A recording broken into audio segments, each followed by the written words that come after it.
মুসলিম উম্মার উপর এই কঠিন সময় থেকে আমাদের যে শিক্ষার বিষয় রয়েছে, যে শিক্ষা আল্লাহ সুবহানাহু ওয়া তাআলা আমাদেরকে ইতিহাস থেকে নিতে বলেছেন, সেই শিক্ষা আমরা নিচ্ছি কিনা সেটাই আপনাদের সামনে সংক্ষিপ্তভাবে তুলে ধরার চেষ্টা করব ইনশাআল্লাহুল আজিজ। আল্লাহ সুবহানাহু ওয়া তাআলা ইব্রাহিম আলাইহিস সালাতু ওয়াস সালাম কে এমনভাবে কবুল করেছিলেন যে তার দুই সন্তানকে পৃথিবীর দুই পুরাতন মসজিদ, পৃথিবীর দুই আদি মসজিদ আবাদ করার জন্য নিয়োজিত করেছিলেন। ইব্রাহিম আলাইহিস সালাতু ওয়াস সালামের নিজস্ব বাড়ি ছিল ইরাকের ব্যাবিলন, কোরআনে বলা হয়েছে বাবেল, যেটা বর্তমান ইরাকের রাজধানী বাগদাদ থেকে অনতি দূরে। ইরাক থেকে তিনি হিজরত করে চলে আসেন আজকের শাম। শাম বলতে শুধু বর্তমান সিরিয়া নয়, শাম বলতে বর্তমান জর্ডান, বর্তমান ইসরায়েল, বর্তমান ফিলিস্তিন, বর্তমান লেবানন, এগুলো বর্তমান আশেপাশের যে সমস্ত এবং বর্তমান সিরিয়া সবই শামের অন্তর্ভুক্ত। পবিত্র কোরআন এবং হাদিসে যেখানে শাম শব্দ ব্যবহার হয়েছে সেখানে এই এলাকা এবং এই এরিয়া উদ্দেশ্য। ইব্রাহিম আলাইহিস সালাতু ওয়াস সালামের দারুল হিজরা হচ্ছে শাম। আমাদের নবী মুহাম্মদ সাল্লাল্লাহু আলাইহি ওয়াসাল্লাম বলেছেন, লা তাজালু তাইফাতুম মিন উম্মতি যাহিরিনা আলাল হক, আমার উম্মতের একদল মানুষ চিরদিন হকের উপর প্রতিষ্ঠিত থাকবে, কেউ তাদেরকে ক্ষতি করতে পারবে না, পরাজিত করতে পারবে না। রাসূলুল্লাহ সাল্লাল্লাহু আলাইহি ওয়াসাল্লামকে জিজ্ঞেস করা হলো, আমরা তাদেরকে কোথায় পাব? রাসূলুল্লাহ সাল্লাল্লাহু আলাইহি ওয়াসাল্লাম এক বর্ণনায় বলেছেন, শাম দারুল হিজরা লি ইব্রাহিম, ইব্রাহিম যেখানে হিজরত করে গেছিলেন সেই শামে। আর এক হাদিসে রাসূল সাল্লাল্লাহু আলাইহি ওয়াসাল্লাম বলেছেন, মসজিদে আকসা এবং তার আশেপাশের অঞ্চলে তোমরা সেই হকের উপর টিকে থাকা জামাতকে, হকের উপর টিকে থাকা গ্রুপকে, দলকে পাবে কোথায়? শামে, মসজিদে আকসার আশেপাশের অঞ্চলে। সম্মানিত উপস্থিতি, ইব্রাহিম আলাইহিস সালাতু ওয়াস সালামের প্রথম স্ত্রী সারা, পৃথিবীর সবচেয়ে সুন্দরী নারী। হাওয়া আলাইহিস সালাতু ওয়াস সালামের পরে পৃথিবীর সবচেয়ে সুন্দরী মহিলা ছিলেন সারা। আর সারার পরবর্তীতে ইউসুফ আলাইহিস সালাতু ওয়াস সালাম, তার বাবার দাদি হচ্ছে সারা। ইউসুফ আলাইহিস সালাতু ওয়াস সালামের পিতার দাদি হচ্ছে সারা আলাইহিস সালাতু ওয়াস সালাম। ইউসুফ আলাইহিস সালাতু ওয়াস সালাম তার বাবার দাদির চেহারা পেয়েছিলেন, এই জন্য তিনি ছিলেন পৃথিবীর সবচেয়ে সুদর্শন পুরুষ। সারা আলাইহিস সালাতু ওয়াস সালামকে নিয়ে এক সফরের ঘটনা আছে ফিলিস্তিন থেকে মিশর। ইব্রাহিম আলাইহিস সালাতু ওয়াস সালাম যেমন ফিলিস্তিন থেকে মিশর গেছেন, তেমন ফিলিস্তিন থেকে মক্কা এসেছেন। জেরুজালেম, বাংলায় আমরা বলি জেরুজালেম, আরবিতে বলে দারুস সালাম, আর হিব্রুতে ইহুদিরা বলে ইউরুশলাম। আর ইহুদিদের সাথে আমাদের অনেক কিছুতে মিল আছে। হিংসার কারণে তারা আমাদের সহ্য করে না। আমরা যেমন বলি আসসালামু আলাইকুম, তারাও তেমন বলে শালম। শনিবারের দিন সকালে উঠে বলবে সাবাত শালম। শালম মানেও শান্তি, আমরা যেটা আসসালামু আলাইকুম বলি এটা মানেও শান্তি। ইহুদিরা দিনে সালাত আদায় করে 3 ওয়াক্ত, তাদের মসজিদ আছে সিনাগগ, সেই মসজিদে গিয়ে তারা সালাত আদায় করে। আমরা সালাত আদায় করি 5 ওয়াক্ত। এরকম আরও বহু বিষয় আছে, তাদের সাথে মিল খুঁজে পাবেন, আমি বলবো বক্তব্যের একটা পর্যায়ে গিয়ে। তো আমরা যেখানে ছিলাম আর কি, তো ইব্রাহিম আলাইহিস সালাতু ওয়াস সালাম মিশর যাওয়ার পথে জালেম বাদশার হাতে যখন তার স্ত্রী অত্যাচারিত, নির্যাতিত হওয়া থেকে বেঁচে গেলেন আল্লাহর সহযোগিতায়, তখন তাকে উপহার হিসেবে প্রদান করা হলো হাজেরা। হাজেরা আলাইহিস সালাতু ওয়াস সালামের গর্ভে ইব্রাহিমের প্রথম সন্তান আসলো ইসমাইল। ইসমাইলকে রেখে আসলেন 1500 কিলোমিটার দূরে মক্কায়। আর পরবর্তীতে সারার গর্ভে জন্ম নিল ইসহাক। ইসহাককে রেখে দিলেন মসজিদে আকসা জেরুজালেমে। এটা ছিল আমাদের এই পয়েন্টের মূল আলোচনা, যে আল্লাহ ইব্রাহিমের 2 সন্তান, ইব্রাহিম আলাইহিস সালাতু ওয়াস সালামের 2 সন্তানকে পৃথিবীর শ্রেষ্ঠ 2টা মসজিদ, পৃথিবীর পুরাতনতম 2টা মসজিদ। কত পুরাতন! আল্লাহ সুবহানাহু ওয়া তাআলা পবিত্র কোরআন মাজিদে বলছেন, ইন্না আউওয়ালা বাইতুন উযিআ লিন-নাস বিবাক্কা। পৃথিবীর মানুষ আল্লাহর ইবাদত করবে, এই জন্য পৃথিবীতে প্রথম যে মসজিদ নির্মাণ করা হয়েছে সেটা মক্কায়। আবু যর গিফারি রাদিয়াল্লাহু তাআলা আনহু থেকে বর্ণিত, তিনি বলেন, আমি আল্লাহর নবীকে জিজ্ঞেস করলাম, আল্লাহর নবী, পৃথিবীতে কোন মসজিদ সর্বপ্রথম তৈরি হয়েছে? আল্লাহর নবী বললেন, আল মসজিদুল হারাম, মক্কার কাবা সর্বপ্রথম তৈরি হয়েছে আল্লাহর ইবাদতের জন্য। আমি বললাম, সুম্মা আইয়ু, তারপরে কোন মসজিদ তৈরি হয়েছে? তিনি বললেন, আল মসজিদ আল আকসা, মসজিদে আকসা তৈরি হয়েছে। আমি জিজ্ঞেস করলাম, কাম বাইনাহুমা, কত বছরের ব্যবধান? আল্লাহর নবী বললেন, আরবাউনা আম, 40 বছরের ব্যবধান। তাহলে 40 বছরের ব্যবধানে নির্মিত হওয়া পৃথিবীর প্রথম 2টা পুরাতন মসজিদ আবাদ করছে কে? ইব্রাহিমের 2 সন্তান, ইব্রাহিমের প্রথম স্ত্রীর গর্ভে 2য় সন্তান।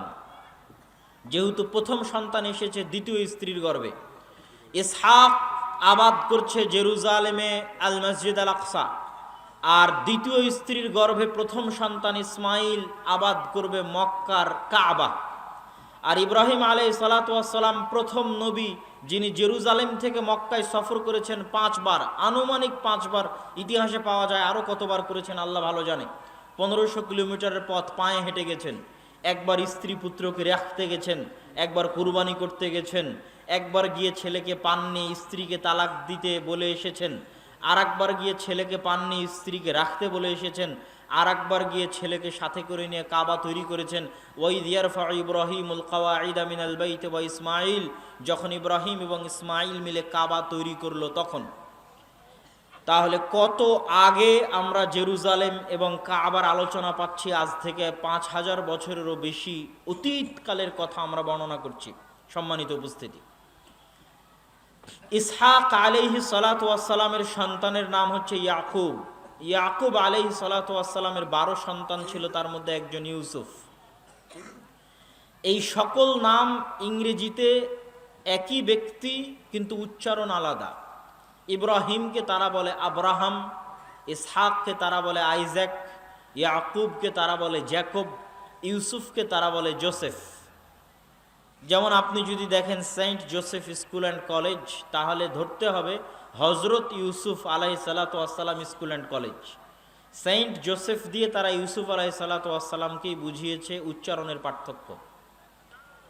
তথা পৃথিবীর এই 3টা ধর্মই, ইহুদি ধর্ম, খ্রিস্টান ধর্ম এবং ইসলাম, আব্রাহামিক রিলিজিয়ন, 3টা ধর্মের মানুষই ইব্রাহিমের অনুসারী হওয়ার দাবিদার, মিল্লাতে ইব্রাহিমের অনুসারী হওয়ার দাবিদার। এবং 3টা ধর্মই সেমেটিক রিলিজিয়ন। সেমেটিক মানে সাম। নূহ আলাইহিস সালাতু ওয়াস সালামের যে 3 সন্তান নৌকায় উঠে ঈমান আনয়নের মাধ্যমে বেঁচে গেছিলেন, তারা হচ্ছেন সাম, হাম, ইয়াফেস। আর একজন সন্তান নাফরমানি করে বন্যায় ডুবে গেছিল। তো এই 3 সন্তানের মাধ্যমেই আল্লাহ পৃথিবী আবাদ রেখেছেন, নূহের 3 সন্তানের মাধ্যমে। সামের পরবর্তী বংশধরদেরকে বলা হয় সেমেটিক তথা এশিয়ান। ভারত, পাকিস্তান, বাংলাদেশ, আরব, আফগানিস্তান, এই এশিয়ার অঞ্চলের মানুষ হচ্ছে সামের সন্তান। এই কালার যাদের, মেটে এবং শ্যামলা কালার যাদের, সাদা হলেও মেটে এবং শ্যামলার প্রভাব থাকে, এই কালার যাদের, তারা সামের সন্তান। আফ্রিকান যারা কালো, তারা হচ্ছে হামের সন্তান। আর ইউরোপ এবং আমেরিকার যারা ধবধবে সাদা, হলদে, তারা হচ্ছে ইয়াফেসের সন্তান। পৃথিবীতে আল্লাহ যত নবী পাঠিয়েছেন সব সামের বংশে পাঠিয়েছেন, তথা ইব্রাহিমও সামের বংশে, আর ইব্রাহিমের পরবর্তী আর যত নবী তারা তো সব ইব্রাহিমের বংশে। সুতরাং সবই সেমেটিক রিলিজিয়ন। এটা কি জন্য বললাম? এই তথ্যটা আপনাকে এই জন্য দিলাম, আজকের যারা ইসরায়েলে বসবাস করছে তারা যদি বলে যে আমরা ওই বানু ইসরাইল যাদের কথা আল্লাহ কোরআনে বলেছে, থাকতে পারে দু একজন তাদের মধ্যে, আল্লাহু আলাম, কিন্তু তারা যে এই দাবিতে মিথ্যুক তার সবচেয়ে বড় প্রমাণ হচ্ছে গায়ের রং। কেননা ইব্রাহিম হচ্ছে সামের সন্তান, সেমেটিক, আরবের মানুষ, ইরাকের মানুষ, এশিয়ার মানুষ। তার পরবর্তীতে আর যত নবী এসেছে সব হচ্ছে এশিয়ার। মুহাম্মদ সাল্লাল্লাহু আলাইহি ওয়াসাল্লামও এই কালারের, এই রঙের, এই বর্ণের। ঈসা আলাইহিস সালাতু ওয়াস সালামও এই কালারের, এই রঙের, এই বর্ণের। ইসহাক, ইয়াকুব, ইউসুফ এই কালারের, এই রঙের, এই বর্ণের। এখন ইউরোপ এবং আমেরিকা থেকে সম্পূর্ণ ধবধবে সাদা হলদে চেহারা নিয়ে এসে কেউ যদি বলে যে আমি ইসহাকের বংশধর, আমি ইব্রাহিমের বংশধর, এটা মিথ্যা। কেননা গায়ের কালার এবং গায়ের রঙে মিলতে হবে। তোমরা যেই নবীর অনুসরণের দাবি করছো, মুসা, ঈসা, তারা সব সেমেটিক, সবাই হচ্ছে ইব্রাহিমের সন্তান, সামের সন্তান। আমার নবীর চেহারা আর ইব্রাহিম আর ইসহাকের চেহারা একই রকম। আমার নবীর চেহারা আর মুসা এবং ঈসার চেহারা একই রকম, মানে গায়ের রঙে। তারা কেউ না আফ্রিকান কালো, না ইউরোপ এবং আমেরিকার ধবধবে সাদা, তারা হচ্ছে এশিয়ান। তো এখন যারা ইসরায়েলে বসবাস করতেছে তারা বেশিরভাগ ইউরোপ এবং আমেরিকা থেকে ওই চেহারা, ওই কালার নিয়ে এসে তারা দাবি করতেছে যে আমরা হচ্ছি ইব্রাহিম বা ইসহাকের বংশধর। এই জন্য কালার প্রমাণ করে যে তারা তাদের দাবিতে মিথ্যুক। আরও অনেক ঐতিহাসিক কারণ আছে এই দাবিতে মিথ্যুক হওয়ার, যেটা আজকে আমরা আলোচনা করছি না। কিন্তু আমরা যে আলোচনাটা করতে চাচ্ছি সেটা হচ্ছে এই তিনটে ধর্মই ইব্রাহিম আলাইহিস সালাতু ওয়াস সালামের অনুসারী হওয়ার দাবিদার। এবং এই তিনটে রিলিজিয়নের মধ্যে বানু ইসরাইল, যাদের কথা আল্লাহ সুবহানাহু ওয়া তাআলা পবিত্র কোরআনের সূরা বাকারায় ব্যাপকভাবে আলোচনা করেছে, যে বানু ইসরাইলের বিস্তারিত তাফসির আমি আমার দেশব্যাপী মসজিদ ভিত্তিক দাওয়াতি সফরে মোটামুটি সূরা বাকারা থেকে কমপ্লিট করেছি, যেটা আল ইতিসাম টিভিতে আপনারা দেখতে পারেন, বানু ইসরাইলের তাফসির। তো এই বানু ইসরাইল তাদের সম্পর্কে সংক্ষিপ্ত বলে আমরা আজকের বিশ্বে যা ঘটতেছে সেখানে চলে আসব। ইসহাকের সন্তান হচ্ছে ইয়াকুব, আর ইসহাক হচ্ছে ইব্রাহিমের সন্তান। ইয়াকুবের সন্তান হচ্ছে ইউসুফ। ইয়াকুব আলাইহিস সালাতু ওয়াস সালামের দুই স্ত্রী ছিলেন। প্রথম স্ত্রীর সন্তানে ছিল 10 জন, প্রথম স্ত্রীর গর্ভে 10 জন সন্তান, আর দ্বিতীয় স্ত্রীর গর্ভে 2 জন সন্তান, ইউসুফ আর বেনিয়ামিন। আজকের ইসরায়েলের প্রধানমন্ত্রী তার নাম রেখেছে বেনিয়ামিন, নবীর নামের দিকে নিসবত করেই। কেননা আমি বলেছি তাদের তোরাহ, তাদের তাওরাহ, তাদের ইনজিল এবং আমাদের কোরআন বর্ণনাগত পার্থক্য থাকতে পারে বিকৃতির কারণে, কিন্তু মূল জিনিসগুলো এক। কোরআনে যেমন আদম এবং হাওয়ার ঘটনা বলা আছে, তোরা এবং ইনজিলে আদম এবং ইভ, তারা হাওয়ার নাম দিয়েছে ইংরেজিতে ইভ, আদম এবং ইভের ঘটনা বলা আছে। ঠিক যেমন আমরা ইব্রাহিমের ঘটনা, নূহ আলাইহিস সালামের মহাপ্লাবনের ঘটনা পড়ছি কোরআনে, একইভাবে নূহ আলাইহিস সালামের মহাপ্লাবনের ঘটনা তাওরা এবং ইনজিলে আছে। যেহেতু সবগুলোই আসমানি কিতাব এবং আসমানি দিন, এই জন্য কিছু হলেও মিল থাকবে, এটাই স্বাভাবিক। এটা আল্লাহ কোরআনেও বলেছে, মুসাদ্দিকাল লিমা বাইনা ইয়াদাইয়া, আমি যে কোরআন তোমাকে পাঠাচ্ছি, এই কোরআন তাওরাত এবং ইনজিলের সত্যায়নকারী, মিথ্যায়নকারী নয়। আমি যে ইনজিল পাঠিয়েছি, ইনজিল তাওরাতের সত্যায়নকারী। আমার পক্ষ থেকে পাঠানো প্রতিটা কিতাব আর এক কিতাবের সত্যায়নকারী, মিথ্যায়নকারী নয়। সত্যায়নটা এটাই যে আমি তাওরাতে যা বলেছি ইনজিলেও তাই বলেছি, ইনজিলে যা বলেছি কোরআনেও তাই বলেছি। তাওরাত এবং ইনজিল বিকৃত হয়ে গেছে কিন্তু কোরআন বিকৃত হয়নি। সুতরাং তথ্যের পার্থক্য থাকতে পারে কিন্তু ঘটনা একই। তো আমরা যেখানে ছিলাম, ইয়াকুব আলাইহিস সালাতু ওয়াস সালামের সন্তান হচ্ছে ইউসুফ। ইউসুফ আলাইহিস সালাতু ওয়াস সালামের লম্বা ঘটনা আপনারা জানেন, যে তিনি কুয়ার মধ্যে পড়ে সেখান থেকে উদ্ধার হয়ে মিশর। আজকে যদি গুগল ম্যাপ অন করেন তাহলে দেখবেন যে ফিলিস্তিন এবং মিশর কানেক্টেড। ফিলিস্তিন থেকে মিশরে যেতে বিশাল মরুভূমি পড়ে, ওই মরুভূমির নাম হচ্ছে সিনাই মরুভূমি। ইউসুফ আলাইহিস সালাতু ওয়াস সালাম মিশরে যখন মন্ত্রী হলেন, আমাদের টার্গেট হচ্ছে জেরুজালেম, মসজিদে আকসা এবং আজকের ঘটনার সাথে কানেক্ট করা, এই জন্য লম্বা ইতিহাস আমরা বলছি না। ইউসুফ আলাইহিস সালাতু ওয়াস সালাম যখন মন্ত্রী হলেন তখন তিনি তার বাবাকে পুরো পরিবার সহ ফিলিস্তিন থেকে ডেকে পাঠালেন, আজকের জেরুজালেম থেকে ডেকে পাঠালেন। তখন ইয়াকুব আলাইহিস সালাম 70 জনের পরিবার নিয়ে মিশর গেলেন। এই বানু ইসরাইল প্রথম মিশরে আসলো। ক্ষমতা হারিয়ে বানু ইসরাইলের উপর ফেরাউন অত্যাচার শুরু করলো। 400 বছরের মাথায় আসলেন মুসা আলাইহিস সালাম, বানু ইসরাইলি 400 বছর পর ইউসুফের 400 বছর পরে আসলেন মুসা আলাইহিসসালাতু ওয়াসসালাম বানু ইসরাইলের মধ্যে।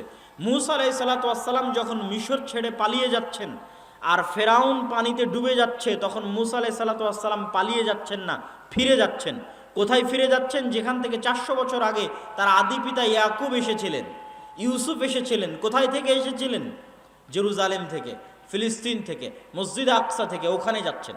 এই জন্য ফেরাউন ডুবে যাওয়ার পরও মুসা আলাইহিস সালাম আর রিটার্ন ব্যাক মিশরে করেননি। কেন? মিশর তার ফাদার ল্যান্ড, আদি পিতার জমি নয়। তার আদি পিতার মাটি এবং জমি, বাপদাদার ভিটা হচ্ছে জেরুজালেম। কিন্তু যাওয়ার পথে যেতে পারলেন না কেন? তখন জেরুজালেমে বিশাল আমালেকা, বিশাল শক্তিশালী দেহের অধিকারী আমালেকা গোত্র সেখানে বসবাস করত। উনি তখন থাকতে লাগলেন কোথায়? সিনাই মরুভূমিতে। আজকের যে সিনাই মরুভূমি, এই মরুভূমিতে মুসা আলাইহিস সালাম ছিলেন বানু ইসরাইলদের নিয়ে। এই জন্যই কোনো খাবার ছিল না, এই জন্যই কোনো পানি ছিল না। যেহেতু কোনো পানি ছিল না, লোহিত সাগরের লবণাক্ত পানি খাওয়া যাবে না।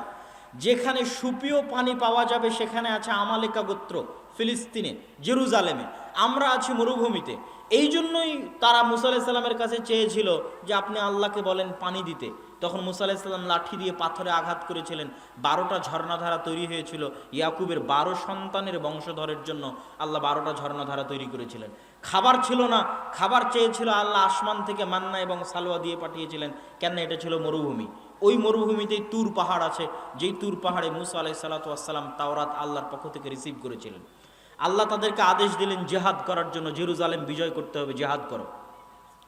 আর তারা চোখের সামনে ফেরাউনকে ডুবতে দেখেও, চোখের সামনে পাথর থেকে পানি বের হতে দেখেও, চোখের সামনে আসমান থেকে মান্না এবং সালোয়া পাওয়ার পরেও এই বানু ইসরাইল মুসা আলাইহিসসালাতু ওয়াসসালামকে বলে বসলো, ইযহাব আনতা ওয়া রাব্বুকা ফাকাতিলা, আপনি আর আপনার প্রতিপালক গিয়ে যুদ্ধ করেন, আমরা যাব না, আমরা এখানে বসে থাকলাম।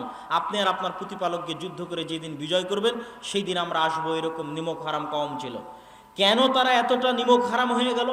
আরো বহু নিমক হারামে এদের এই পুরো ঘটনায়, বানু ইসরাইলের পুরো ঘটনায় আল্লাহ সূরা বাকারায় পবিত্র কোরআনে তুলে ধরেছে। কেন? এখান থেকে আমাদের শিক্ষা আছে। বানু ইসরাইলদের স্বভাব চরিত্র আমাদের স্বভাব চরিত্র হয়ে যাবে, এখান থেকে আমাদের শিক্ষা আছে। এই জন্য আল্লাহ তুলে ধরেছে কোরআনে। সেটা আপনি কোথায় দেখবেন? আজকে আমাদের অবস্থা দেখলে বুঝবেন যে আমাদের অবস্থা তাদের মতোই। কিভাবে এরকম হয়েছে? কিভাবে এরকম হয়েছে? এটার উত্তর অনেক চিন্তা ভাবনা করার পরে আমার মাথায় এসেছে যে 400 বছর বানু ইসরাইল ফেরাউনের গোলাম ছিল। এই 400 বছরে বানু ইসরাইলের স্বভাব চরিত্র, তারা নবীর সন্তান হলেও তাদের স্বভাব চরিত্র নষ্ট হয়ে গেছে, ধ্বংস হয়ে গেছে। গোলামি মানুষের আত্মমর্যাদা নষ্ট করে দেয়, গোলামি মানুষের আত্মসম্মান নষ্ট করে দেয়, দাসত্ব মানুষের স্বাভাবিক চিন্তা শক্তি নষ্ট করে দেয়। ফলত ফেরাউনের গোলামি করতে করতে করতে করতে তারা এত নিচু, এত ছোট পর্যায়ে চলে গেছে, এত তাদের ব্রেন মস্তিষ্ক নিম্ন হয়ে গেছে যে তারা চোখের সামনে এত নেয়ামত দেখার পরও নবীকে বলছে আপনি আর আপনার আল্লাহ গিয়ে যুদ্ধ করেন। আরো বহু তাদের নিমক হারামি আছে, কিছুক্ষণ পরে বলবো। আর আমাদের কোথায় সমস্যা তৈরি হয়েছে? সারা বিশ্বের সব মুসলিম দেশ 150 থেকে 200 বছর ইউরোপিয়ানদের ঔপনিবেশ ছিল। আপনারা যারা আজকে এখানে বসে আছেন, 1935-37 সালে শেরে বাংলা একে ফজলুল হকের যেই সরকার তৈরি হয়েছিল, উভয় বাংলার একমাত্র প্রধানমন্ত্রী, পশ্চিম বাংলা এবং পূর্ব বাংলার একমাত্র প্রধানমন্ত্রী শেরে বাংলা একে ফজলুল হকের যে সরকার তৈরি হয়েছিল, ওই সরকার জমিদারি প্রথা বিলুপ্ত না করলে আপনারা এই জমির দলিলও আপনাদের থাকতো না। কেন? এগুলো একটা জমির মালিক আপনারা ছিলেন না, সব ছিল জমিদারেরা মালিক।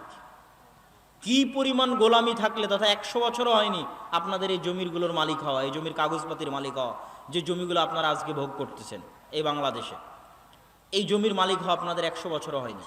তাহলে এই অঞ্চলের মানুষ 150-200 বছর ব্রিটিশদের গোলামি করেছে। এই রকমই সারা পৃথিবীর প্রায় মুসলিম দেশ ইউরোপিয়ানদের গোলামি করেছে। যখন ফ্রান্সের আইফেল টাওয়ারের সামনে বসে বিড়ি খাচ্ছে, মদ খাচ্ছে, জুয়া খেলতেছে সব মুসলমান, এই সমস্ত মুসলমানগুলো কোথায় থেকে এসেছে খোঁজ নিয়ে জানলাম, সব এসেছে লিবিয়া থেকে, সব এসেছে মরক্কো থেকে। কেন? এই সমস্ত আফ্রিকান দেশগুলো ফ্রান্স শাসন করত।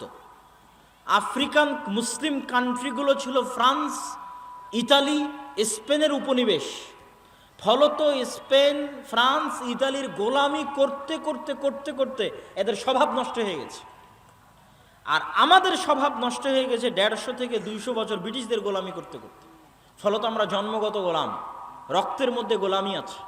এই জন্য আমরা স্বাভাবিক স্বাধীন চিন্তা করতে পারি না, আমাদের আত্মসম্মান নাই, আত্মমর্যাদা নাই।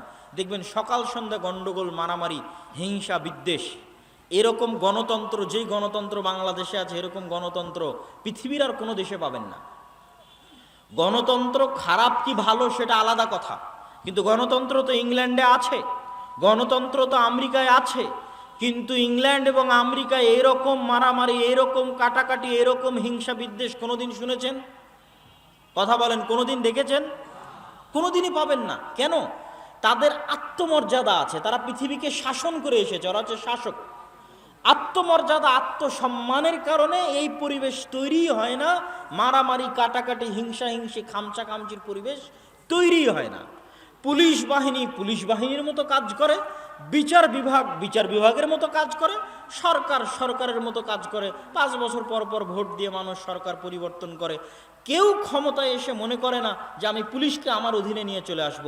কেউ ক্ষমতায় এসে মনে করে না যে আমি বিচার বিভাগকে আমার অধীনে নিয়ে চলে আসব। কেন? তারা জন্মগত পৃথিবীকে শাসন করে এসেছে, শিক্ষায় উন্নত, জ্ঞানে উন্নত, ব্যক্তিত্বে, চরিত্রে, আত্মমর্যাদা, আত্মসম্মানে উন্নত, নিচু ছোট চিন্তা ভাবনা নাই। আর আমরা হচ্ছে গোলামি করেছি 150 বছর, 200 বছর। যখন বাদশাহ আলমগীর ছিল তখনকার মুসলমানেরা এরকম ছিল না। মানে আজকের যে মুসলমান, আজ থেকে 300 বছর আগে যখন বাদশাহ আলমগীর এদের শাসন করেছে, তখনকার মুসলমানেরা এরকম ছিল না। তখন মাদ্রাসা মসজিদের নামে গোটা ভারতের 5 ভাগের 1 ভাগ সম্পত্তি শুধু মাদ্রাসা মসজিদের নামে ওয়াকফ করা ছিল। গোটা ভারত, পাকিস্তান, বাংলাদেশকে 5 ভাগ করবেন, 5 ভাগ করে 1 ভাগ করলে কত হাজার বিঘা হয়? এত হাজার বিঘা সম্পত্তি, এত লক্ষ বিঘা সম্পত্তি শুধু মসজিদ মাদ্রাসারই ছিল। এখন দেখান দেখি 200 বছরের পুরাতন কোনো মসজিদ মাদ্রাসার জমি আছে কিনা? নাই। তাহলে এই জমিগুলো কোথায় গেল? যখন লাখিরাত সম্পত্তি বাজেয়াপ্তকরণ আইন পাশ করেছিল ব্রিটিশরা, তখন এগুলো সব সম্পত্তি বাজেয়াপ্ত হয়ে গেছিল। মসজিদ মাদ্রাসার নামে 500-600 বছর যাবৎ মুসলমানদের ওয়াকফ করা জমি বাজেয়াপ্ত হয়ে গেছে। মানে মুসলমানেরা তো এই দেশে 150-200 বছর থেকে নাই, প্রায় 1000 বছর থেকে এই দেশে আছে। তাহলে 1000 বছরের পুরাতন মাদ্রাসাও থাকতে হবে, 1000 বছরের পুরাতন মসজিদও থাকতে হবে, অসংখ্য। নাই কেন? এগুলো সব সম্পত্তি বাজেয়াপ্ত হয়ে গেছে, ছিল। এই গোলামি মুসলমানদেরকে ধ্বংস করে দিয়েছে। ওই যে ফ্রান্সের আইফেল টাওয়ারের সামনে বসে বিড়ি খাচ্ছে, এগুলো সব মুসলমান। একটা মদখোর, একটা জুয়াখোর, একটা অধপতিত, নিম্ন, অশিক্ষিত, মূর্খ জাতিতে পরিণত হয়ে গেছে। ঠিক বানু ইসরায়েলেরা যেমন 300 বছর, 400 বছর ফেরাউনের গোলামি করে ধ্বংস হয়ে গেছে, আমাদের অবস্থা হচ্ছে গোলামি করতে করতে আমরা ওই পর্যায়ে চলে গেছি। সম্মানিত উপস্থিতি, এই বানু ইসরায়েলদের যখন এই আচরণ দেখলেন, তখন মুসা আলাইহিস সালাতু ওয়াস সালাম কষ্ট পেলেন। কষ্ট পেয়ে তিনি আল্লাহর কাছে দোয়া করলেন, হে আল্লাহ, আমার মৃত্যু যেন জেরুজালেমের এত নিকটে হয়, যেখান থেকে একটা ঢিল নিক্ষেপ করলে আমার কবরে এসে পড়ে, বা এই মসজিদে আকসা থেকে একটা ঢিল নিক্ষেপ করলে যেন আমার কবরে এসে পড়ে, এত নিকটে আমার মৃত্যু, বা আমার দাফন এবং আমার কাফনের ব্যবস্থা করিয়েন। এটা বুখারীর হাদিস। আল্লাহর নবী বলছেন, আমি ফিলিস্তিনে থাকলে তোমাদের দেখাতাম কোথায় মুসা আলাইহিস সালাতু ওয়াস সালামের কবর রয়েছে। মুসা আলাইহিস সালাতু ওয়াস সালামের মৃত্যুর পরে আসলেন ইউশা বিন নুন। 40 বছরের আজাব শেষ হলো বানু ইসরায়েলের। আজাব শেষ হওয়ার পর ইউশা বিন নুনের নেতৃত্বে তারা জিহাদ করলো। লম্বা ঘটনা। জিহাদের দিন আল্লাহ সূর্য থামিয়ে দিলেন। যুদ্ধের দিন পৃথিবীর ইতিহাসে প্রথম একবার মাত্র আল্লাহ সুবহানাহু ওয়া তাআলা সূর্য থামিয়ে দিয়েছিলেন। সেই দিন এই দিন, যেই দিন জেরুজালেম মসজিদ আকসা বিজয় হবে সেই দিন। ইউশা বিন নুনের নেতৃত্বে মসজিদ আকসা বিজয় করতে গিয়ে শুক্রবার বিকেল হয়ে গেছে। শুক্রবারের সন্ধ্যা নামলে শনিবারের দিন শুরু হবে। শনিবারের দিন শুরু হলে যুদ্ধ বিগ্রহ নিষিদ্ধ। সেই দিন অনুযায়ী, মুসা আলাইহিস সালামের দিন অনুযায়ী, তাওরা অনুযায়ী শনিবারের দিন শুরু হলে যুদ্ধ বিগ্রহ নিষিদ্ধ। শুক্রবার সন্ধ্যা হলেই যুদ্ধ বিগ্রহ নিষিদ্ধ হবে। এই জন্য ইউশা বিন নুন আল্লাহর কাছে দোয়া করলেন, আল্লাহুম্মা হবিস আলাইনা ইয়া শামস ইন্নাকা মা'মুরা ওয়া আনা মা'মুরুন। হে সূর্য, তুমি আদিষ্ট আর আমিও আদিষ্ট। হে আল্লাহ, এই সূর্যকে আপনি আমাদের উপর থামিয়ে দিন, যেন যুদ্ধ শেষ করে বাইতুল মুকাদ্দাস মসজিদে আকসা বিজয় করতে পারি। আল্লাহর নবী বলছেন যে ইন্না শামসা লাম তুহবাস লিবাশারিন, পৃথিবীতে কোনোদিন সূর্য কোনো মানুষের জন্য থামেনি। হয়নি ইল্লা লিউশা বিন নুন, একমাত্র ইউশা বিন নুন এবং বানু ইসরাইলের জন্য আল্লাহ সূর্য থামিয়ে দিয়েছিলেন যেন তারা মসজিদে আকসা বিজয় সম্পন্ন করতে পারে। কত বড় নিমক হারাম জাতি, চোখের সামনে দেখলো সূর্য থেমে গেছে। এই সূর্য থামানোর মাধ্যমে আল্লাহ তাদের মসজিদে আকসা বিজয় করার সুযোগ দিলেন। এবার আল্লাহ তাদেরকে আদেশ দিচ্ছেন, শোনো, যখন তোমরা কারিয়ায় প্রবেশ করবে, আমি তাদেরকে বলে দিলাম যখন তোমরা এই শহরে প্রবেশ করবে তখন তোমরা বলবে হিত্তাতুন নাগফির লাকুম, তোমরা মুখে উচ্চারণ করবে হিত্তাহ, আমি তোমাদের ক্ষমা করে দিব। হিব্রু ভাষায় হিত্তা হচ্ছে আস্তাগফিরুল্লাহ, আরবিতে আস্তাগফিরুল্লাহ আল্লাযী লা ইলাহা ইল্লা হুয়াল হাইয়ুল কাইয়্যুম ওয়া আতুবু ইলাইহি, বা আরবিতে আস্তাগফিরুল্লাহ হচ্ছে হিব্রুতে হিত্তা। তোমাদের যে এত বড় অপরাধ, এত বড় গুনাহের পরও আমি মসজিদ আকসা বিজয় করার সুযোগ দিচ্ছি, তোমরা যখন জেরুজালেমে প্রবেশ করবে মুখে বলবে আস্তাগফিরুল্লাহ, আর মাথা থাকবে নিচু, সিজদারত অবস্থায় এই শহরে প্রবেশ করবে। এবার আল্লাহ নিজে কোরআনে বলছে, আল্লাহ সুবহানাহু ওয়া তাআলা নিজে কোরআনে বলছে যে বানু ইসরাইল যখন আল্লাহ সুবহানাহু ওয়া তাআলার এত বড় নিয়ামত দেখার পরও জেরুজালেমে প্রবেশ করলো, তখন পিছন আগে দিল, মাথা আগে নয়, মাথা উঁচু রেখে পিছন আগে ঠেলে শহরে দিল, আর মুখে উচ্চারণ করলো হিনতাতুন। হিনতাতুন মানে হচ্ছে গমের দানা। বলেন নাউজুবিল্লাহ। কত বড় নিমক হারাম কম চোখের সামনে দেখলো যে আল্লাহ সূর্য থামিয়ে দিয়েছে, তবু আল্লাহর এই উপস্থিত আদেশ লঙ্ঘন করে দিল। সম্মানিত উপস্থিতি, এই জন্যই রাসূলুল্লাহ সাল্লাল্লাহু আলাইহি ওয়াসাল্লাম যেদিন রাসূল সাল্লাল্লাহু আলাইহি ওয়াসাল্লাম যেদিন মক্কা বিজয় করেছেন, ওই দিন তিনি মক্কার উঁচু সাইড থেকে মক্কায় ঢুকেছিলেন, নিচু সাইড থেকে মক্কায় উঠেননি। তিনি আগে থেকেই প্রস্তুতি নিয়েছিলেন, মক্কায় নামবেন, কাবায় নামবেন, তো যেই দিক মক্কা শহরের উঁচু সেই দিক থেকে নামবেন। তো মক্কা শহরের উঁচু দিক থেকে নামছিলেন, এমনিতেই উট হেলেছিল, রাসূলুল্লাহ সাল্লাল্লাহু আলাইহি ওয়াসাল্লাম তার মস্তক আরও হেলিয়ে দিলেন। সাহাবীরা বলছে উটের যে হাওদাজ আছে সেই হাওদাজের সাথে তার কপাল লেগে গেল, আর তিনি মুখে আল্লাহ সুবহানাহু ওয়া তাআলার তাসবিহ, আল্লাহ সুবহানাহু ওয়া তাআলার প্রশংসা পাঠ করতে থাকলেন আর মক্কায় প্রবেশ করতে থাকলেন। এটা হচ্ছে বানু ইসরাইলের বিপরীত আচরণ। মুহাম্মদ সাল্লাল্লাহু আলাইহি ওয়াসাল্লাম আল্লাহর শুকরিয়া আদায় করছেন এবং আল্লাহকে সিজদা করে, মক্কা আল্লাহ বিজয় করার সুযোগ দিয়েছে, আল্লাহকে সিজদা করে চলন্ত অবস্থায় তিনি সিজদারত অবস্থায়, তাসবিহরত অবস্থায় মক্কায় প্রবেশ করেছেন। সম্মানিত উপস্থিতি, এই নিমক হারামিগুলো হচ্ছে আমাদের মধ্যে প্রবেশ করেছে। আল্লাহ তাদের এই নিমক হারামির জন্য বড় বড় শাস্তি দিয়েছে। দুইবার আল্লাহ সুবহানাহু ওয়া তাআলা তাদেরকে শাস্তি দিয়ে ধ্বংস করে দিয়েছে। আর যখন ইয়াহইয়া আর জাকারিয়াকে হত্যা করেছে এই কওম, তখন আল্লাহ তাদের চিরদিনের জন্য অভিশপ্ত করে দিয়েছে। গায়রিল মাগদুবি আলাইহিম, চিরদিনের জন্য অভিশপ্ত করে দিয়েছে। ইউশা বিন নুনের পরে এই জেরুজালেমে শাসন কায়েম করলেন দাউদ আর সুলাইমান। অন্তত 200-300 বছর পরে হবে দাউদ আর সুলাইমান এখানে শাসন কায়েম করলেন। পৃথিবীর সবচেয়ে বড় রাজত্ব কায়েম হলো জেরুজালেমে। আর মসজিদে আকসা দ্বিতীয়বার নির্মাণ করলেন সুলাইমান আলাইহিস সালাতু ওয়াস সালাম। দাউদ এবং সুলাইমানের আরও পরে চলে আসেন ওয়াইদ ক্বালাত ইমরাতু ইমরান রাব্বি ইন্নী নাযারতু লাকা মা ফি বাতনি মুহাররারান ফাতাকাব্বাল মিন্নি। যখন ইমরানের স্ত্রী আল্লাহর কাছে দোয়া করলো, আল্লাহ আমার পেটে যে সন্তান আছে আপনার রাস্তায় ওয়াকফ করে দিলাম। ফালাম্মা ওয়াদাআতহা ক্বালাত রাব্বি ইন্নী ওয়াদাতুহা উনসা। যখন সন্তান প্রসব হলো, বলছে মেয়ে সন্তান প্রসব করেছি, এখন কি হবে? সেই মেয়ে সন্তান হলো মারিয়াম, যাকে এই মসজিদে আকসা পরিষ্কার পরিচ্ছন্ন রক্ষণাবেক্ষণের দায়িত্ব দেওয়া হলো। তাহলে এই যে এতগুলো নবীকে আমরা এই মসজিদের সাথে সম্পৃক্ত করে দিলাম, কতগুলো নবীকে, ইব্রাহিম থেকে শুরু করে, ইসহাক ইয়াকুব থেকে শুরু করে, ইউসুফ থেকে শুরু করে, মুসা থেকে শুরু করে, দাউদ সুলাইমান থেকে শুরু করে মারিয়াম পর্যন্ত। মারিয়ামের ছেলে ঈসা এই শহরে জন্মগ্রহণ হয়েছে, ঈসা আলাইহিস সালাতু ওয়াস সালাম। তারা বলে ঈসা আলাইহিস সালাতু ওয়াস সালামকে তারা বলে জেসাস, আর মারিয়ামকে বলে মা মেরি, আর মুসা আলাইহিস সালাতু ওয়াস সালামকে বলে মোজেস। নাম একই, ব্যক্তি একই, উচ্চারণের পার্থক্য। এটার সাথে আরও একজনকে যুক্ত করে দিতে হবে মসজিদে আকসার সাথে, তিনি হচ্ছে লূত আলাইহিস সালাতু ওয়াস সালাম। আল্লাহ সুবহানাহু ওয়া তাআলা কোরআন মাজিদে বলছেন ওয়ানাজ্জাইনাহু ওয়া লূতান ইলাল আরদিল্লাতী বারাকনা ফিহা লিল আলামিন। আমি লূতকে এবং ইব্রাহিমকে ওই মাটিতে আশ্রয় দিয়েছি যেই মাটিতে আমি বরকত রেখেছি সারা পৃথিবীর মানুষের জন্য। বলেন আল্লাহু আকবার। সারা পৃথিবীর মানুষের জন্য বরকত রেখেছি ওই মাটিতে যেই মাটিতে আমি ইব্রাহিম আর লূতকে আশ্রয় দিয়েছি। ইব্রাহিমকে ইরাক থেকে বাপ তাড়িয়ে দিল, আশ্রয় দিলাম জেরুজালেমে, আর লূতকে তার শহর উল্টিয়ে দিলাম, লূতের শহর উল্টিয়ে দেওয়ার পরে লূতকে আশ্রয় দিলাম এই মাটিতেই। সমসাময়িক লূত এবং ইব্রাহিম আলাইহিস সালাতু ওয়াস সালাম একই যুগের। তো জর্ডানের ডেড সির ওই সাগর উল্টিয়ে দেওয়ার পরে, ওই শহর উল্টিয়ে দেওয়ার পরে লুতকে আশ্রয় দিলাম জেরুজালেমে, আর বাপ তাড়িয়ে দেওয়ার পর ইব্রাহিমকে আশ্রয় দিলাম জেরুজালেমে। এতগুলো নবীর আমরা সম্পর্ক তৈরি করে দেখালাম এই জেরুজালেমের সাথে। আমাদের নবীর ছোট্ট দুইটা সম্পর্ক, সুবহানাল্লাযী আসরা বিআবদিহি লাইলাম মিনাল মাসজিদিল হারামি ইলাল মাসজিদিল আকসা আল্লাযী বারাকনা হাওলাহ। মহা পবিত্র সেই সত্তা যিনি তার বান্দা, যিনি তার দাস, তার গোলাম মুহাম্মদ সাল্লাল্লাহু আলাইহি ওয়াসাল্লামকে সফর করিয়েছেন। মুহাম্মদ সাল্লাল্লাহু আলাইহি ওয়াসাল্লামকে সফর করিয়েছেন মক্কার কাবা থেকে জেরুজালেমের মসজিদ আকসা পর্যন্ত। কোন মসজিদ আকসা? আল্লাযী বারাকনা হাওলা, যেই মসজিদ আকসার চারিদিক আমি আল্লাহ ঘিরে রেখেছি বরকত দিয়ে। আল্লাহু আকবার। কোরআনের আয়াত, আল্লাহ সুবহানাহু ওয়া তাআলা বলছেন মসজিদ আকসার চারিদিকে ঘিরে রাখা আছে বরকত দিয়ে।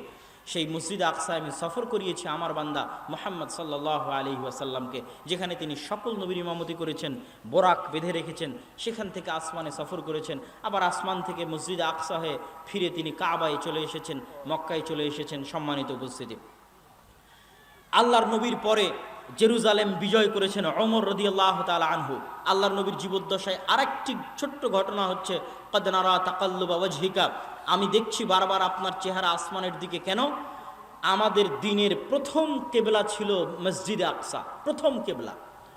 প্রথম যখন সালাত ফরজ হয়, তখন সালাত ফরজ হওয়ার পরে যেই দিকে মুখ করে সালাত আদায় করতে হতো সেটা হচ্ছে মসজিদে আকসা। তো মদিনায় হিজরত করার আগ পর্যন্ত আল্লাহর নবীর কোনো কষ্ট হতো না। কেন কষ্ট হতো না? আল্লাহর নবী কাবা ঘরের এমন জায়গায় দাঁড়াতেন, মসজিদে আকসা মুখী হয়ে সালাত আদায় করার জন্য কাবার এমন জায়গায় দাঁড়াতেন যে কাবাও সামনে হতো, মসজিদে আকসার দিকেও মুখ হতো। এটা কঠিন কিছু না, আপনি তো কাবার চারিদিকে মুখ করে সালাত আদায় করতে পারবেন। তো আমি কাবার এমন দিকে মুখ করে সালাত আদায় করতাম, যেই দিকে মুখ করে সালাত আদায় করলে সামনে কাবা, আবার কি পড়বে? মসজিদে আকসা জেরুজালেম পড়বে। তো এই জন্য মক্কায় আল্লাহর নবীর কোনো কষ্ট হতো না। আমি সামনে কাবাও রেখেছি, আবার কেবলাও করেছি মসজিদে আকসার দিকে। কিন্তু মক্কা থেকে যখন মদিনায় গেলেন, দুটো তো আর একসাথে হয় না। কাবা একদিকে, জেরুজালেম আর একদিকে, একসাথে তো দুটাকে তিনি কেবলা বানাতে পারছেন না। তখন থেকে তার কষ্ট শুরু হলো। তখন থেকে তিনি আসমানের দিকে তাকাতেন, কেবলা যেন কাবা করে দেওয়া হয়, এই মর্মে। তাহলে আমাদের মসজিদে আকসার সাথে আমাদের দ্বিতীয় আর একটা সম্পর্ক হচ্ছে, মসজিদে আকসা আমাদের প্রথম কেবলা। সম্মানিত উপস্থিতি, আল্লাহর নবীর পরে ওমর রাদিয়াল্লাহু তাআলা আনহুর হাতে মসজিদে আকসা বিজয় হয়েছে। মসজিদে আকসা বিজয় হওয়ার সংক্ষিপ্ত ঘটনা বলে আমরা আমাদের এই পর্বের আলোচনা শেষ করে দিব। আল্লাহর নবীর পরে ওমর রাদিয়াল্লাহু তাআলা আনহুর হাতে মসজিদে আকসা বিজয়ের যেটা সংক্ষিপ্ত ঘটনা, সেই সংক্ষিপ্ত ঘটনা হচ্ছে, মসজিদে আকসা বিজয়ের পূর্বে সবচেয়ে বড় যে যুদ্ধ, সেই যুদ্ধের পূর্বে ওমর রাদিয়াল্লাহু তাআলা আনহু খালিদ বিন ওয়ালিদকে প্রধান সেনাপতির পদ থেকে অপসারণ করেছিলেন, আর আবু উবাইদা ইবনুল জাররাহকে প্রধান সেনাপতির দায়িত্ব দিয়েছিলেন। প্রধান সেনাপতির দায়িত্ব পেয়ে আবু উবাইদা ইবনুল জাররাহ যখন এই যুদ্ধে অংশগ্রহণ করতে যাচ্ছে, তখন সে দেখতেছে যে তার সেনাবাহিনীর সদস্য মাত্র 12,000, আর বিশাল রোমান এম্পায়ারের সেনা সদস্য হচ্ছে 3 লক্ষ। 12,000 সৈন্য দিয়ে 3 লক্ষ সেনাবাহিনীর মুখোমুখি হওয়া সম্ভব নয়। ফলত তিনি চিঠি লিখে পাঠালেন ওমর রাদিয়াল্লাহু তাআলা আনহুর কাছে যে অতিরিক্ত সেনাবাহিনী দরকার, না হলে যদি আমরা পরাজিত হই মানুষ দিন থেকে মুখ ফিরিয়ে নেবে। ওমর রাদিয়াল্লাহু তাআলা আনহু চিঠির উল্টা পিঠে লিখে পাঠালেন যে লা তুহাওয়িলান্নাকুম কাসরাতান নাসারা আও কাসরাতার রোম, তোমাদেরকে যেন রোমানদের সংখ্যাধিক্য ভীত সন্ত্রস্ত না করে, তোমাদেরকে যেন মুসলমানদের অল্প সংখ্যায় চিন্তাগ্রস্ত না করে। জেনে রাখো আল্লাহ যার সাথে আছে তারাই শক্তিশালী। ওমর রাদিয়াল্লাহু তাআলা আনহুর এই চিঠি পেয়ে আবু উবাইদা ইবনুল জাররাহ চিন্তার মধ্যে পড়ে গেলেন। খালিদ ইবনুল ওয়ালিদ আবু উবাইদা ইবনুল জাররাহকে বললেন, হে প্রধান সেনাপতি আবু উবাইদা ইবনুল জাররাহ, আজকের দিনের জন্য আপনি যুদ্ধের দায়িত্ব আমাকে ছেড়ে দেন।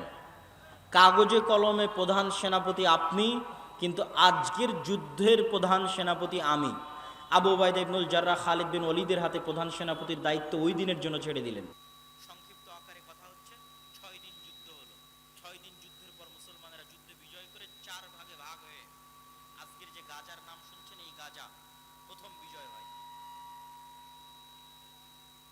ফিলিস্তিনে ইসলাম প্রবেশের পথে প্রথম বিজয় হয় হচ্ছে গাজা, হাইফা, আক্কা, তেলাবিব, এগুলো সব শহর মুসলমানের আস্তে আস্তে বিজয় করতে লাগলো। বিজয় করতে করতে চারিদিক থেকে জেরুজালেমকে ঘিরে ফেললো, কেন জেরুজালেম ছিল হেডকোয়ার্টার।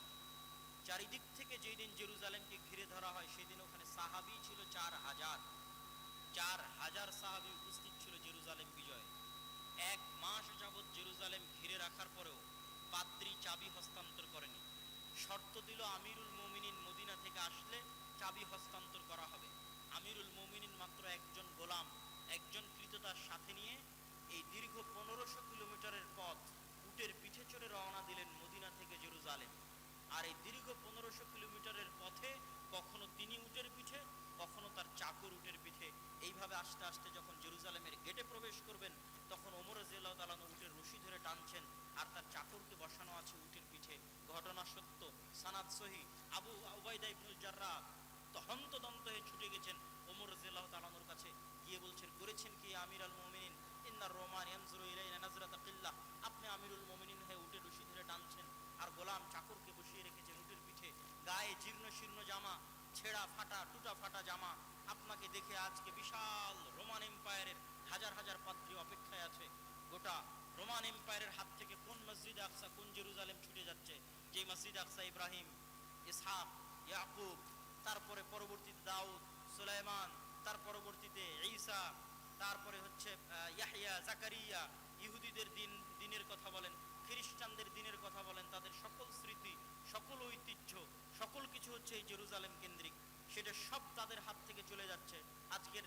আজকের বিশ্বের যারা শাসক তাদেরকে বলেন তোমাদের গোটা পৃথিবী দিয়ে দেবো, জেরুজালেম ছেড়ে দাও, দিবে না। কেননা জেরুজালেম ঈসা আলাইহিস সালাতু ওয়াস সালামের জন্ম হয়েছে, কেমনে দিবে? বলেন তোমাদের সারা পৃথিবী দিয়ে দিচ্ছি, জেরুজালেম দিয়ে দাও, দিবে না। কেননা দাউদ আর সুলাইমান জেরুজালেমে শাসন প্রতিষ্ঠা করেছিলেন, কেমনে দিবে? ইউশা বিন নুন জেরুজালেম বিজয় করেছিলেন, তারা তো ওটারই দাবিদার। দাবিতে সত্য মিথ্যে সেটা পরের কথা, কিন্তু ওটারই দাবিদার, এই জন্য দিবে কেমনে? এই জন্য পৃথিবীর সবচেয়ে বড় যুদ্ধগুলোর একটা যুদ্ধ এই জেরুজালেমেই সংগঠিত হবে। কিয়ামতের পূর্ব মুহূর্তের সকল মালহামাগুলো শামে সংগঠিত হবে, মক্কা আর মদিনায় হবে না।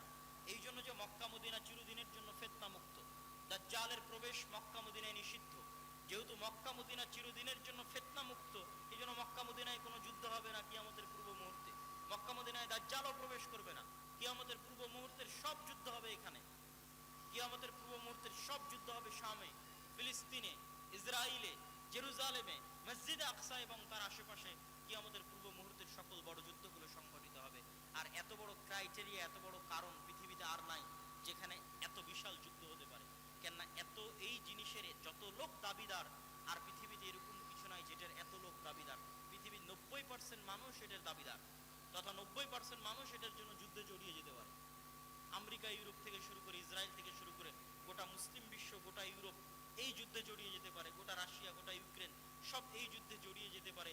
কেননা এটার দাবিদার হচ্ছে পৃথিবীর 90% মানুষ, তথা পৃথিবীর তিনটা আব্রাহামিক রিলিজিয়ান, সেমিটিক রিলিজিয়ানের মানুষ এটার দাবিদার। সম্মানিত উপস্থিতি, ওমর রাদিয়াল্লাহু তাআলা আনহু আবু উবাইদা ইবনুল জাররাহ বলছে, করেছেন কি? আজকে এত বড় বিজয়, কত বড় বিজয় সেটার বর্ণনা দিলাম যে এত বড় বিজয়।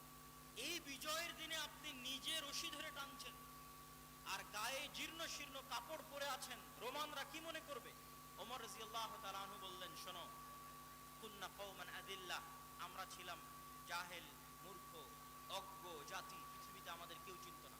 মক্কায় কোনোদিন রাজত্ব কায়েম হয়নি, তথা মক্কা কেন্দ্রিক কোনো শাসন ব্যবস্থা অতীতে কোনোদিন তৈরি হয়নি। মক্কা কেন্দ্রিক কোনো রাজত্ব অতীতে ছিল না। আপনি ইতিহাসের পাতা খুলে দেখেন, ছিল পারস্য এম্পায়ার আর রোমান এম্পায়ার, ইরান কেন্দ্রিক আর রোম কেন্দ্রিক। মক্কা কেন্দ্রিক কোনো শাসন ব্যবস্থা অতীতে তৈরি হয়নি, রাজত্ব। তা আমরা ছিলাম মক্কার রাখাল, মরুভূমির রাখাল, জাহেলি যুগে কেউ আমাদের চিনত না। আর সেই জায়গা থেকে আজ 20, 25, 30 বছরের ব্যবধানে রোমানদের সবচেয়ে বড় হেডকোয়ার্টার আমি বিজয় করছি মদিনা থেকে এসে। আ'আজ্জানাল্লাহু বিল ইসলাম, এই বিজয় আল্লাহ সুবহানাহু ওয়া তাআলা আমাদেরকে দিয়েছে ইসলাম মানার কারণে। বলেন আল্লাহু আকবার। এই জায়গার মধ্যে আমাদের আজকের বক্তব্যের সকল সারমর্ম আছে। ওই বানু ইসরায়েলের হাত থেকে আল্লাহ জেরুজালেম দুইবার ছিনিয়ে নিয়েছে। তাদের উপর অভিশাপ দিয়েছে কেন? ওরা সকাল সন্ধ্যা আল্লাহর কথা অমান্য করত, সকাল সন্ধ্যা আল্লাহর পাঠানো নবীদের জবাই করত, এটা ছিল তাদের স্বভাব।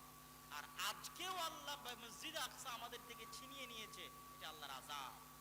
আমাদের আমলের কারণে, আমাদের গুনাহের কারণে আল্লাহ সুবহানাহু ওয়া তাআলা আমাদেরকে এই তৌফিক দেয় না।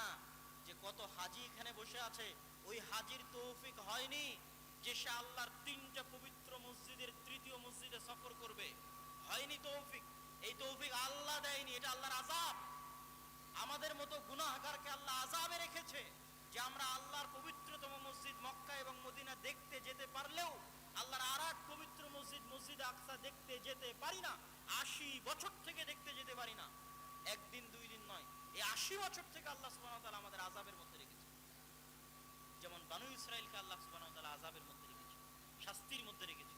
সম্মানিত উপস্থিতি, এটা আযাবের একটা আলামত যে আপনারা মসজিদ আকসায় যেতে পারেন না, মসজিদ আকসায় সালাত আদায় করতে পারেন না, মসজিদ আকসায় প্রবেশ করতে পারেন না। পৃথিবীর কোন মুসলিম দেশের কোন মুসলমান মসজিদ আকসায় যেতেও পারে না, সালাতও আদায় করতে পারে না। একমাত্র তারাই পারবে যারা ইসরায়েলের সাথে সম্পর্ক ভালো করেছে তথা কূটনৈতিক সম্পর্ক স্থাপন করেছে, একমাত্র তাদেরকেই যাওয়ার অনুমতি দেওয়া হবে, একমাত্র তারাই যেতে পারবে, আর অন্য কেউ নয়। এই যে আযাবের মধ্যে আল্লাহ সুবহানাহু ওয়া তাআলা আমাদেরকে রেখেছে, এই আযাব থেকে উদ্ধার বানু ইসরাইলের ঘটনা থেকে শিখবেন। আজকের যারা দাবি করছে তারা হচ্ছে ফেরাউনের ভূমিকায় চলে গেছে, আর আমাদেরকে আল্লাহ সুবহানাহু ওয়া তাআলা বানিয়ে দিয়েছে বানু ইসরাইলের ভূমিকা। ফেরাউন যেমন বানু ইসরাইলের শিশুদের হত্যা করত, আজ আমাদের শিশুদেরকে আজকের ফেরাউনেরা হত্যা করত। ১০,০০০-এর ৪,০০০ হচ্ছে শিশু। যে ১০,০০০ গাজায় মারা গেছে তার ৪,০০০ হচ্ছে শিশু। মানে ইচ্ছা করে করে শিশুদের জবাই করা হয়, হত্যা করা হতো ফেরাউনের যুগে। আজকের যুগে বানু ইসমাইলের বংশধর হচ্ছে আমাদের নবী মুহাম্মদ সাল্লাল্লাহু আলাইহি ওয়াসাল্লাম। বানু ইসমাইলের সন্তানদেরকে আজকে হত্যা করা হচ্ছে, শিশুদেরকে জবাই করা হচ্ছে। এটা আল্লাহ সুবহানাহু ওয়া তাআলার পক্ষ থেকে আমাদের জন্য পরীক্ষা। এই পরীক্ষা থেকে উত্তরণ তাকওয়া পরহেজগারিতা ছাড়া আর কোনো রাস্তা নেই। দাউদ বিজয় করতে পেরেছিল জেরুজালেম, সুলাইমান জেরুজালেমে বিশাল শাসন কায়েম করতে পেরেছিল, ইউশা বিন নুন জেরুজালেম বিজয় করতে পেরেছিল, ওমর রাদিয়াল্লাহু তাআলা আনহু জেরুজালেম বিজয় করতে পেরেছিল তাকওয়া দিয়ে, পরহেজগারিতা দিয়ে। তাকওয়া এবং পরহেজগারিতা থাকলে আল্লাহর সাহায্য আসবে, আল্লাহর সাহায্য আসতে বাধ্য। এটা আল্লাহ সুবহানাহু ওয়া তাআলার ওয়াদা যে তিনি সাহায্য করবেন। কিন্তু আমরা আমাদের আমল এবং আখলাকে ইহুদিদেরকেও পিছে ফেলে দিয়েছি। কিভাবে ইহুদিদেরকে পিছে ফেলে দিয়েছি? আপনি যান, আপনারা কোনোদিন, যেহেতু বাংলাদেশে কোনো ইহুদি নাই, দেখার আপনাদের সুযোগও নাই, কোনোদিন যদি সুযোগ হয় কারো, যারা অনলাইনে দেখছেন ইউরোপ আমেরিকায়, তারা যাবেন, ইহুদি পল্লীতে যাবেন এবং ইহুদিদেরকে দেখবেন এবং আমি যা বলছি তা মিলিয়ে নেবেন যে মুসলমানদের দাড়ি বেশি আছে না ইহুদিদের দাড়ি বেশি আছে, মিলিয়ে নেবেন। যে মুসলমানেরা ১০০ জনে কতজন দাড়ি রাখে আর ইহুদিরা ১০০ জনে কতজন দাড়ি রাখে। ইহুদি ওটাও আব্রাহামিক রিলিজিয়নের দাবি করে, আর সব নবীর মধ্যে ১০টা বৈশিষ্ট্য কমন। সব নবীর মধ্যে কয়টা বৈশিষ্ট্য কমন? 10টা। তো সব নবীর মধ্যে দাড়ির বৈশিষ্ট্য কমন ছিল। মুসলমানেরা কয়জন মাথায় টুপি দেয় আর ইহুদিরা কয়জন মাথায় টুপি দেয়? আজকে থেকে ভিডিও দেখে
আমি আমার বক্তব্যের এই অংশ থেকেই, এই শিক্ষার অংশ থেকেই আমার মসজিদ ভিত্তিক আলোচনার দিকে প্রবেশ করতে চাচ্ছি।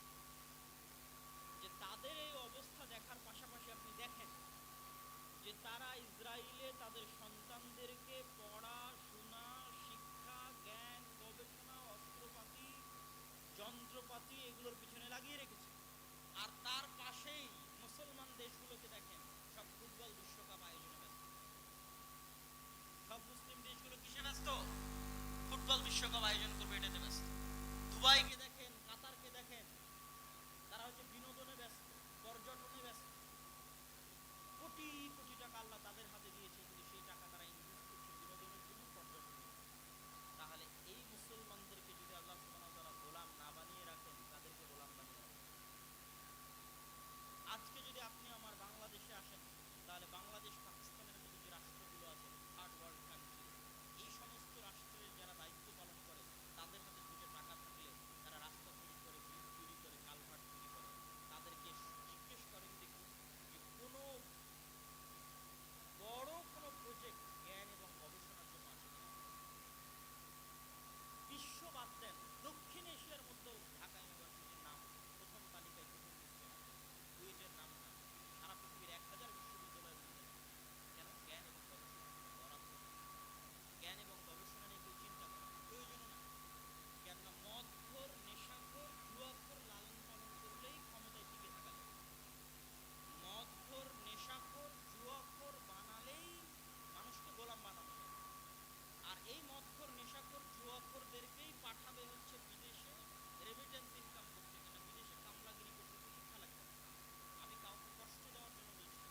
ওদেরকে বলিও দেওয়া যাবে, ওদেরকে জবাইও করা যাবে। কোনো বলিদান অনুষ্ঠানে কোনো ব্রাহ্মণের কোনো সন্তানকে বলি দেওয়া হয় না। সবসময় বলি দেওয়া হবে ব্রাহ্মণের চেয়ে নিচু স্তর, কেন তারা হচ্ছে, এটা হচ্ছে তাদের সুপারিয়রিটি থিওরি। এই দুইটা জাতি সুপারিয়রিটি থিওরিতে বিশ্বাস করে। তো তাদের এই সুপারিয়রিটি থিওরিতে সবচেয়ে বড় আঘাত দিয়েছে মুহাম্মদ সাল্লাল্লাহু আলাইহি ওয়াসাল্লাম, যে তিনি দাবি করছে যে আমি ইব্রাহিমের সন্তান, আমি ইব্রাহিমের সন্তান, ইসমাইলের সন্তান। এবং এখানে যে কাবা, এই কাবা ইব্রাহিম তৈরি করেছে।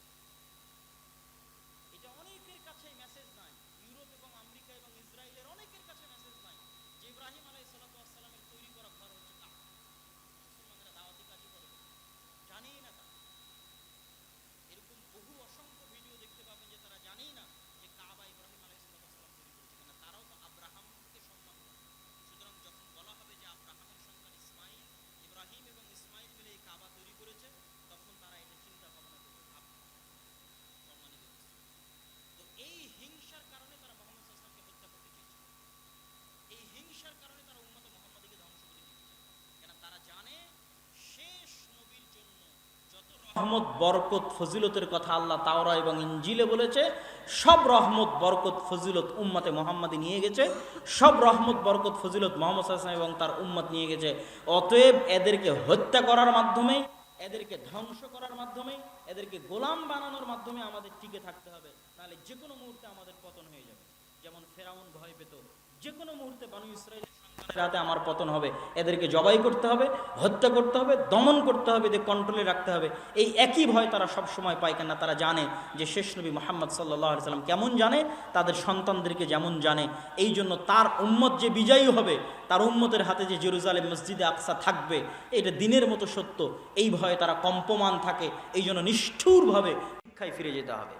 এই জন্য আজকে আপনারা এখান থেকে কাজ মাথায় নিয়ে যাবেন, জামিয়া সালাফিয়ার সাথে যোগাযোগ করে অত্র শিবগঞ্জের প্রত্যেকটা মসজিদে, শিবগঞ্জ উপজেলায়, এই উপজেলা ভিত্তিক আমি দাওয়াত দিয়েছি। এই মাদ্রাসায় দুই দিন এসেছে ফি সাবিলিল্লাহ, আল্লাহ সুবহানাহু ওয়া তাআলা সন্তুষ্টির জন্য, কোনো প্রকার পথ খরচ পাথেয় ছাড়া নিজের খরচ দিয়ে। এবং আমি ওয়াদা করেছি জাতির সাথে, এবং এই ওয়াদা রক্ষায় আমি বদ্ধপরিকর, যে বাংলাদেশের যে কোনো প্রান্তে মসজিদে মক্তব চালু করার জন্য যদি আব্দুল্লাহ বিন আব্দুর রাজ্জাকের প্রয়োজন হয়, মুসলমানের সন্তান কোরআন শিখবে, এই শিক্ষা ব্যবস্থা চালু করার জন্য যদি আব্দুল্লাহ বিন আব্দুর রাজ্জাকের সেখানে প্রয়োজন হয়, তাহলে আমি নিজ খরচে সেখানে গিয়ে আপনার মক্তব প্রতিষ্ঠার কাজে, পরিচালনার কাজে সহযোগিতা করব। এটা আমার ওয়াদা ইনশাআল্লাহ। অতএব আপনারা যারা এখানে উপস্থিত হয়েছেন, আমার হাতের ডান পাশে আমাদের অত্র এলাকার জন্য যাকে আমরা দায়ী হিসেবে দাওয়া ইলাল্লাহর পক্ষ থেকে রেখেছি, আল ফিরোজ, আল জামিয়া সালাফিয়া থেকে দাওরা ফারিক করেছে, সে বসে আছে। তার সাথে আপনারা যোগাযোগ করবেন। সে সব সময় দাওয়াতি সফর দিতে থাকে। প্রত্যেকটা মসজিদে মক্তব চালু করতে হবে, দিন শিক্ষার ব্যবস্থা করতে হবে। এই দাবি, এই দাওয়া আপনাদের কাছে রেখে গেলাম। পরিশেষে আল জামিয়া সালাফিয়া ডাঙ্গিপাড়া বাবা রাজশাহীতে 23-24 নভেম্বর, তথা আর মাত্র 10-12 দিন আছে, 23-24 নভেম্বর সালাফি কনফারেন্স অনুষ্ঠিত হতে যাচ্ছে। উক্ত সালাফি কনফারেন্সে আপনাদেরকে স্বতঃস্ফূর্ত অংশগ্রহণ করার আহ্বান জানাচ্ছি। ভারত এবং সৌদি আরব এবং বাংলাদেশ, 3 দেশের আলেম ওলামা থাকবে। এটাই প্রথম সালাফি কনফারেন্স যেখানে আমরা সৌদি আরব থেকে মেহমান নিয়ে আসতেছি। দোয়া করবেন যেন আল্লাহ সুবহানাহু ওয়া তাআলা কবুল করে, আল্লাহুম্মা আমিন। এবং আপনারা এটাও দোয়া করবেন যে দাওয়া ইলাল্লাহ সারা দেশব্যাপী মসজিদ ভিত্তিক মক্তব শিক্ষা বা দিন শিক্ষার যে প্রজেক্ট হাতে নিয়েছে, এটাকে আল্লাহ সুবহানাহু